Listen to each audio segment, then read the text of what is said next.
Welcome to our channel. Today we how to manage container orchestration with Docker, beginner guide step by step clearly. Begin by installing Docker on your machine. Visit the official Docker website to download the installer. Select the correct version for your operating system. Follow the provided instructions to complete the installation. Once installed, open your terminal or command prompt. Verify the installation by typing Docker version. Ensure you see the version information confirming Docker is installed. Next, familiarize yourself with Docker images. To pull an image, use the command docker pull image name.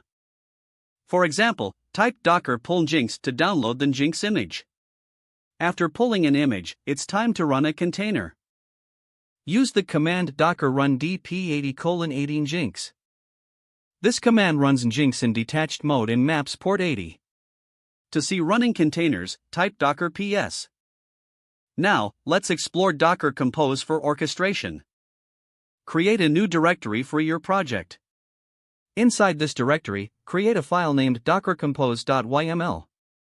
Open this file in your preferred text editor. Define your services in YAML format within this file. For instance, create a web service using Jinx. Add a volume for persistent data if needed. To start the services, return to the terminal. Navigate to your project directory. Execute the command docker compose up. This command builds and starts all the defined services. To stop the services, use docker compose down. Now you can manage multi-container applications with ease.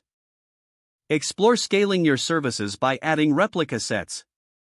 Don't forget to like this video and subscribe to our channel for more step-by-step tech guides.